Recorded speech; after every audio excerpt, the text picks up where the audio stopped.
Baik, assalamualaikum warahmatullahi wabarakatuh. Pada pertemuan kali ini kita akan melanjutkan pembahasan bab 4, ya, pembahasan tentang completing the accounting cycle. Kemarin kita sudah menjelaskan terkait dengan perputaran akuntansi secara lengkap, ya. Nah, untuk selanjutnya yang perlu diperhatikan dalam accounting cycle ini adalah terkait dengan correcting entries, ya. Jadi perbaikan dari proses entries atau penjurnalan dan lain sebagainya, ya. Yang pada dasarnya proses ini adalah proses yang sebenarnya harus kita hindari, ya. Makanya ketika kita melakukan proses entry atau proses posting, kita harus berhati-hati, harus teliti, ya kan, sehingga menghindari terjadinya kesalahan-kesalahan dalam hal pencatatan, ya, baik dalam proses jurnal maupun proses pencatatan dalam buku besarnya. Jadi correcting entries ini pada dasarnya tidak dibutuhkan kalau kita dalam proses pencatatannya itu bebas dari error, bebas dari kesalahsajian, ya. Jadi correcting entries ini hanya dibuat ketika kita melakukan kesalahan dalam hal penyajian, ya. Dan kalau misalkan terjadi kesalahan, maka kita harus melakukan proses correcting entry ini sebelum kita melakukan closing entries atau jurnal penutup, agar nanti laporan keuangannya juga tidak terjadi kesalahan. Ini adalah salah satu contoh, ya, dari transaksi yang misalkan terjadi kesalahan. Pada bulan Mei, Marco Toko menjurnal, ya, dan telah memposting sebesar 50 dalam bentuk cash, ya, pada akun dari customer, ya, dari akun customer terkait dengan service revenue atau pendapatan jasa, ya, dimana mendebit cash sebesar 50 dan kredit service revenue sebesar 50, ya. Kemudian di sini company, ya. Nah, di sini ada kesalahan, ya, dimana terjadi kesalahan, ya. Di sini perusahaan cashnya 50.000 kemudian diakui sebagai service revenue, ya. Seharusnya jurnal yang betul adalah cash terhadap account receivable. Maka cara membenarkannya, ya, cara membenarkan catatannya adalah kita melakukan pembenaran, yaitu dengan cara mendebit service revenue dan mengkredit account receivable, ya, untuk menghapus service revenue-nya, ya. Jadi kita harus mendebit sebesar 50.000, kemudian kita kreditnya sebesar 50. Karena kan transaksinya sebenarnya harusnya dicatatnya adalah pada ini, ya, tapi perusahaan mencatatnya seperti ini, ya, cash terhadap service revenue. Seharusnya perusahaan mencatatnya adalah cash terhadap account receivable. Maka proses untuk melakukan koreksinya adalah dengan cara mendebet, ya, untuk menghapus service revenue-nya dan kemudian untuk mengakui adanya account receivable ini. Ada pembayaran, ya. Nah, selanjutnya ini, ya, transaksi yang terkait dengan equipment, office equipment. Jadi pada tanggal 18, Mercato dia melakukan pembelian secara piutang, ya, secara hutang, secara kredit, ya, office equipment dengan biaya 450. Kemudian transaksi ini dijurnal dan diposting, di mana debitnya adalah delivery equipment 45 dan kreditnya adalah account payable 45. Sehingga terjadi kesalahan di sini, ya, yang seharusnya perusahaan melakukan pencatatan office equipment terhadap account payable, tapi dia mencatat delivery equipment terhadap account payable, dan jumlahnya pun di situ ada kekeliruan, ya, terjadi kekeliruan, sehingga harus dibenarkan, ya. Di sini cara pembenarannya adalah equipment, ya, untuk mengakui adanya pembelian office equipment tadi, ya, terhadap delivery equipmentnya sebesar, jadi office equipmentnya 450 dan delivery equipmentnya sebesar 45, karena sebelumnya di situ ada salah catat, ya, salah catat.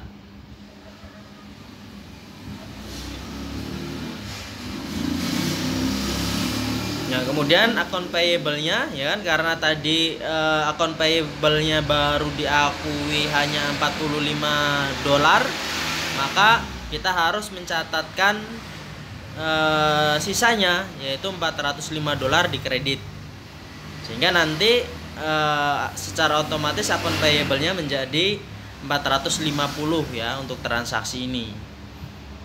Jadi ini adalah proses koreksi terkait dengan transaksi-transaksi yang salah saji, salah input atau salah saji.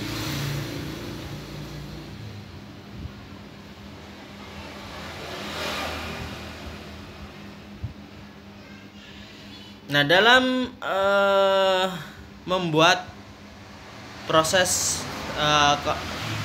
pencatatan akuntansi, ya, salah satu laporan keuangan yang dihasilkan adalah statement of financial position atau laporan posisi keuangan, ya.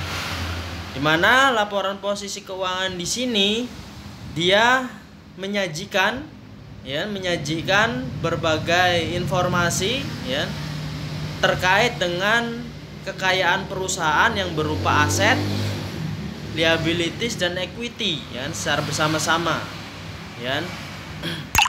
Dimana aset, equity dan liabilities ini diantaranya terdiri dari ada yang namanya intangible asset, ya, ada non current liabilities, ya, atau aset tetap, ada current liabilities, ya. Kemudian ada juga aset itu, ada itu, ya, intangible asset yang bentuknya tidak berwujud, ada juga yang berwujud seperti halnya current asset dan non current asset, ya. Kemudian di situ ada equity, ada property, plant, equipment dan lain sebagainya, ya. Itu adalah beberapa data terkait. Nah, ini, ya, intangible asset adalah aset yang dia secara substansi tidak memiliki bentuk fisik, ya, seperti sebagai contoh goodwill, film library, customer list, cable television franchise, ya kan, support franchise, kemudian ada brand, trademark dan lain sebagainya, hak cipta dan lain sebagainya. Itu adalah aset-aset yang tidak berwujud atau disebut sebagai intangible asset. Kemudian ada klasifikasi terkait dengan property, plant and equipment, ya, terkait dengan bangunan, tanah dan perlengkapan atau peralatan, ya. Di mana aset dalam bentuk PPE ini biasanya dia memiliki long useful life, jadi memiliki usia yang panjang, ya, memiliki usia yang panjang, digunakan dalam jangka waktu yang panjang, dan biasanya digunakan untuk kegiatan operasi, ya, kegiatan operasi. Kemudian dilakukan proses depresiasi untuk mengalokasikan biaya aset tersebut ke dalam sejumlah tahun berdasarkan usianya, berdasarkan umur usianya. Kemudian melakukan akumulasi depresiasi, ya. Jadi total atau jumlah dari depresiasi yang dibelanjakan atau yang dikeluarkan selama aset ini digunakan.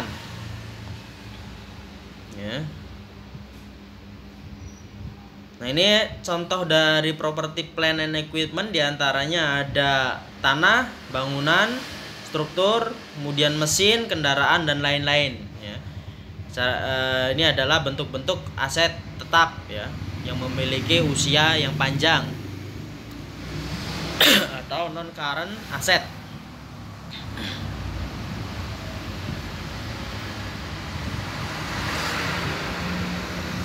Kemudian dalam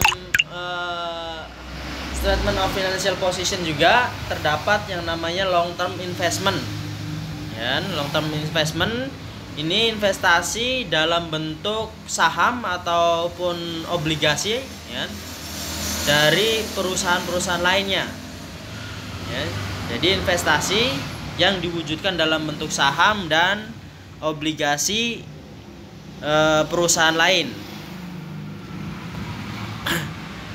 Investasi dalam bentuk aset jangka panjang ya, seperti tanah atau bangunan, di mana perusahaan tidak menggunakan aset tersebut untuk kegiatan atau aktivitas operasinya. Jadi tanah dan bangunan yang tujuannya hanya untuk investasi saja, tidak untuk digunakan dalam kegiatan operasi perusahaan tersebut. Nah, ini long term investment. Jadi dalam neraca memuat informasi ini ya. Kemudian ada current asset. Ya, current asset itu adalah aset yang perusahaan bisa gunakan ya, bisa secara cepat digunakan dikonvert dalam bentuk cash. Ya. Jadi yang siap digunakan ya, yang umur dari current asset ini ya untuk dilakukan conversion ataupun digunakan itu yaitu dalam kurun waktu 1 periode operasi ya. Seperti halnya contoh adalah inventories, kemudian trade and order receivable atau ini piutang ya, kemudian derivative financial instrument. Nah, ini terkait dengan investasi di bidang derivatif ya, dalam bentuk derivatif. Kemudian ada current tax asset, kemudian short term investasi jangka pendek, dan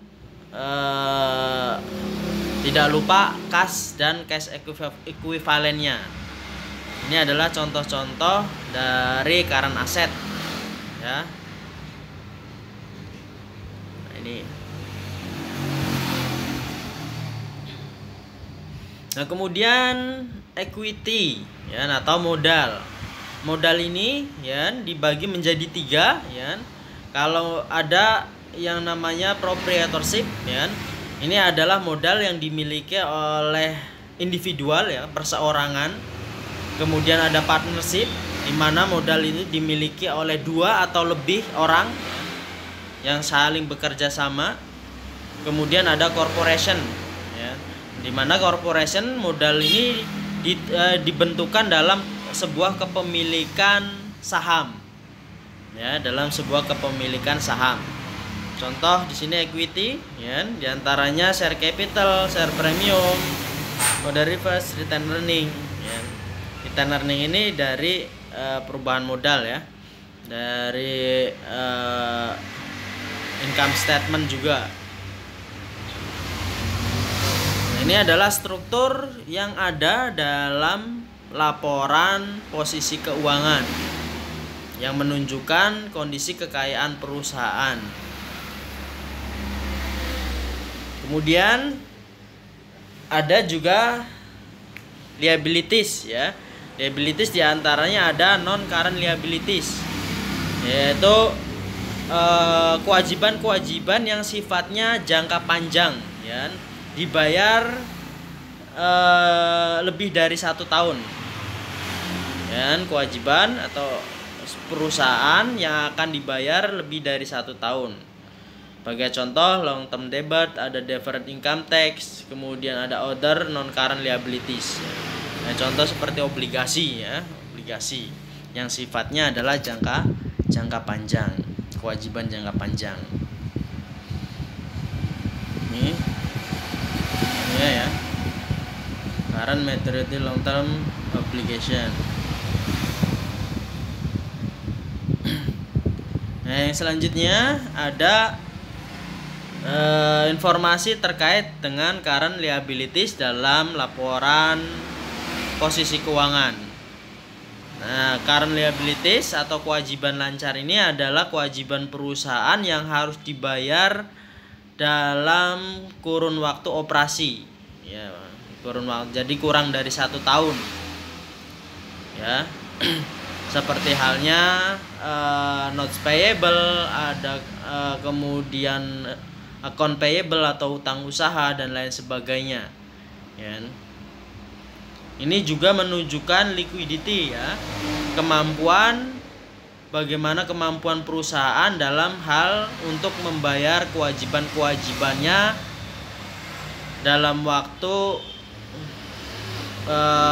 kurun waktu selanjutnya. Ya. Contoh dari current liabilities ini diantaranya ada notes payable, ada account payable, ada current maturity of long term debt, ya. Jadi utang usaha, utang jangka panjang yang akan jatuh tempo, dan hutang kewajiban-kewajiban lainnya.